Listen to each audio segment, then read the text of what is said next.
New classical school of തോട്ടിൻ്റെ അസംഷനുകളെ challenge ചെയ്തുകൊണ്ട് വന്നിരുന്ന ഒരു സ്കൂൾ ഓഫ് തോട്ടാണ് ഇൻസ്റ്റിറ്റ്യൂഷനിസ്റ്റ്. 1850 മുതൽ 1970 വരെയാണ് ഇത് നിലനിന്നിരുന്നത്. ഇൻഡിവിജ്വൽസ് ഇൻഫ്ലുവൻസ് ചെയ്യപ്പെടുന്നത് സോഷ്യൽ നോംസിലൂടെയും കൾച്ചറൽ ഹാബിറ്റ്സിലൂടെയൊക്കെ ആയിരിക്കും.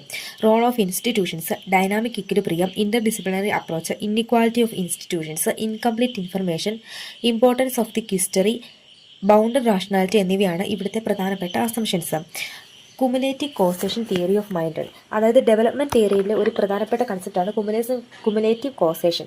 ഇത് ഡെവലപ്പ് ചെയ്തത് മൈൻഡറാണ്. ഇവിടുത്തെ പ്രധാനപ്പെട്ട എക്കണോമിസ്റ്റുകളാണ് Thorstein Veblen, John R Common, Gunnar Myrdal, Clarence Ayres. അടുത്ത ഒരു സ്കൂൾ ഓഫ് തോട്ടാണ് കെയ്നീഷ്യൻ സ്കൂൾ ഓഫ് തോട്ട്.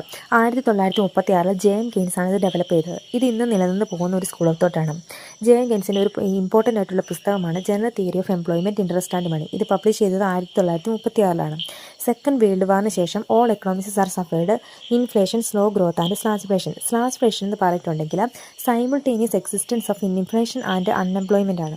ഇൻഫ്ലേഷൻ്റെയും അൺഎംപ്ലോയ്മെൻറ്റിൻ്റെയും ഒരു സൈമിൾട്ടേനിയസ് എക്സിസ്റ്റൻസിനെയാണ് നമ്മൾ സ്ലാഗ്ഫ്ലേഷൻ എന്ന് പറയുന്നത്. ഈ ഒരു സാഹചര്യത്തെ ഓവർകം ചെയ്യാൻ ക്ലാസിക്കൽ സ്കൂൾ ഓഫ് തോട്ടിനും അതിൻ്റെ തിയറീസിനും കഴിഞ്ഞിരുന്നില്ല. ഈ ഒരു സാഹചര്യത്തിൽ അതിനെ ക്രിറ്റിസൈസ് ചെയ്തുകൊണ്ട് ജെയിൻ കെയ്ൻസ് പുതിയൊരു സ്കൂൾ ഡെവലപ്പ് ചെയ്യുകയാണ് ഉണ്ടായത്. അതിനെയാണ് നമ്മൾ കെയ്നീഷ്യൻ സ്കൂൾ ഓഫ് തോട്ട് എന്ന് വിളിക്കുന്നത്. ഇവിടുത്തെ പ്രധാനപ്പെട്ട ഒരു അസംഷനാണ് അഗ്രിഗേറ്റ് ഡിമാൻഡ്, അതായത് ടോട്ടൽ ഡിമാൻഡ് ഓഫ് ആൻ എക്കണോമിയാണ് അഗ്രിഗേറ്റ് ഡിമാൻഡ് എന്ന് പറയുന്നത്. C+I+G+X-M ആണ് ഇത്. സി എന്ന് പറഞ്ഞാൽ കൺസപ്ഷൻ എക്സ്പെൻഡിച്ചർ, ഐ എന്ന് പറഞ്ഞാൽ ഇൻവെസ്റ്റ്മെൻറ്റ് എക്സ്പെൻഡിച്ചർ, ജി എന്ന് പറഞ്ഞാൽ ഗവൺമെൻറ് എക്സ്പെൻഡിച്ചർ, X-M എന്ന് പറഞ്ഞാൽ ഇമ്പോർട്ട് മൈനസ് എക്സ്പോർട്ട് എന്നാണ്. ഇനിയാണ് റോൾ ഓഫ് ഗവൺമെൻറ് ഇൻ്റർവെൻഷൻ. ക്ലാസിക്കൽസിൻ്റെ അഭിപ്രായത്തിൽ ലേസിഫർ പോളിസി ആയിരുന്നു, നോ ഗവൺമെൻറ് ഇൻ്റർവെൻഷൻ. എന്നാൽ ഇവിടെ കെയ്ൻസ് പറയുന്നു ഗവൺമെൻറ് ഇൻ്റർവെൻഷൻ ഉണ്ടായിരിക്കണം. ഇനി വേജ് ആൻഡ് പ്രൈസ് ആർ സ്റ്റിക്കസ്, വേജും പ്രൈസും ഒരു സ്റ്റിക്നെസ് ആയിരിക്കും ഇവിടെ ഉണ്ടായിരിക്കുക. പിന്നെ കൺസപ്ഷൻ ഫംഗ്ഷൻ, കെയ്ൻസിൻ്റെ കൺസപ്ഷൻ ഫംഗ്ഷനാണ് C = A+BY, അതായത് കെയ്ൻസിൻ്റെ സൈക്കോളജിക്കൽ കൺസപ്ഷൻ ഫംഗ്ഷൻ എന്നാണ് ഇത് അറിയപ്പെടുന്നത്.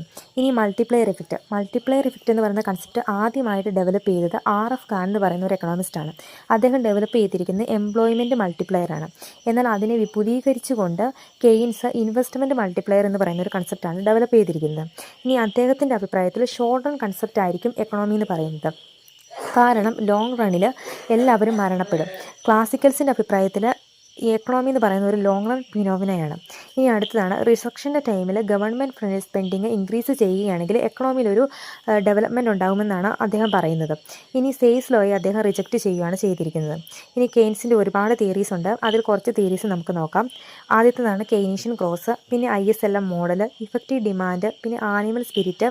ഇമ്പോർട്ടൻ്റ് ആയിട്ടൊന്നാണ് liquidity theory, demand for money, Keynesian employment and output, involuntary unemployment എന്ന് പറയുന്ന ഒരു കൺസെപ്റ്റ്. കൂടാതെ എന്താണ് ആബ്സലൂട്ട് ഇൻകം ഹൈപ്പോത്തസിസ്.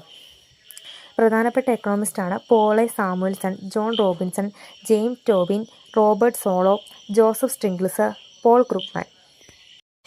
മണി സപ്ലൈക്കും മോണിറ്ററി പോളിസിക്കും ഇമ്പോർട്ടൻ്റ് നൽകിക്കൊണ്ട് മിൽട്ടൺ ഫ്രീഡ്മാൻ 1950 മുതൽ 1970 വരെ നിലനിർത്തിയ ഒരു സ്കൂൾ ഓഫ് തോട്ടാണ് മോണിറ്ററിസം.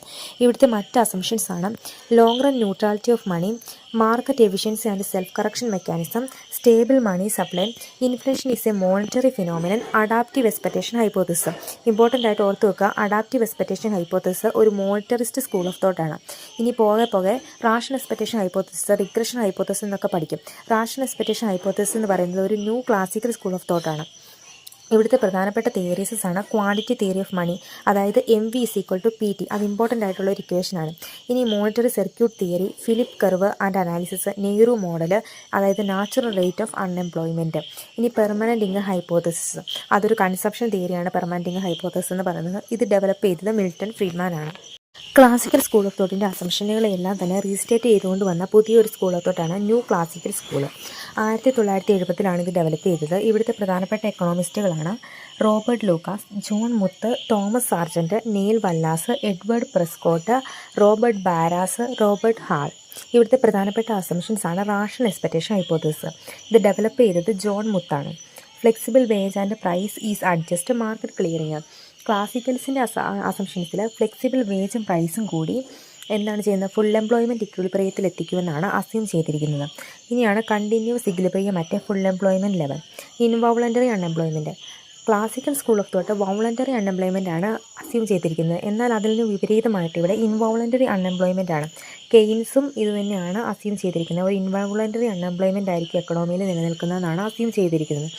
അടുത്തതാണ് real business cycle theory. Monetary policy is used to inflation control, no government intervention, perfect competitive market. ഇവിടുത്തെ പ്രധാനപ്പെട്ട തിയറീസാണ് ലൂക്കാസ് ക്രിറ്റിക്, RBC തിയറി, അതായത് real business cycle theory, rational expectation hypothesis. 1961 John മുത്താണ് ഇത് develop ചെയ്തിരിക്കുന്നത്. Walrasian assumptions, neutrality of money, aggregate supply, free market approach, market friendly approach. Keynesian school of തോട്ടിനെ restate ചെയ്തൊരു school of തോട്ടാണ് new Keynesian school. 1980, 2008 കാലഘട്ടങ്ങളിലാണ് ഇത് നിലനിന്നിരുന്നത്. ഇവിടുത്തെ പ്രധാനപ്പെട്ട അസംഷൻസാണ് റാഷണൽ എക്സ്പെക്റ്റേഷൻ ഹൈപ്പോത്തസിസ്. അതായത് ന്യൂ ക്ലാസിക്കൽ സ്കൂളിൻ്റെ അസംഷനായിട്ടുള്ള റാഷണൽ എക്സ്പെക്റ്റേഷനെ ഇവിടെ അക്സെപ്റ്റ് ചെയ്യുന്നുണ്ട്. ഇവിടുത്തെ മറ്റൊന്നാണ് market inflection, sticky price and wage, imperfect competition, laissez-faire policy, micro foundations, menu cost. ഇവിടുത്തെ ഇമ്പോർട്ടൻ്റ് ആയിട്ടുള്ള ഒരു തിയറിയാണ് മെനു കോസ്റ്റ് തിയറി. ഇനി നോൺ ന്യൂട്രാലിറ്റി ഓഫ് മണി, പിന്നെ expansionary monetary policy, deficit spending encourage saving rather than increasing demand or economics growth, full employment fail to maintain, market is not self regulating. ഇവിടുത്തെ പ്രധാനപ്പെട്ട ഒരു എക്കണോമിസ്റ്റാണ് James ഡ്യൂസൻബറി. Currently ഇപ്പോഴും നിലനിൽക്കുന്ന ഒരു school of തോട്ടാണ് behaviourism. ഇവിടുത്തെ പ്രധാനപ്പെട്ട അസംഷൻസാണ് bounded rationality, cognitive bias, long time goals, self interest, social preference. ഇപ്പോഴും ഈ ഒരു ഫീൽഡിൽ റിസർച്ചും എല്ലാം നടക്കുന്നുണ്ട്. സൈക്കോളജിയൊക്കെ ബേസ്ഡ് ആയിട്ട് നടക്കുന്ന ഒരു സ്കൂൾ ഓഫ് തോട്ടാണ് ബിഹേവിയറിസം.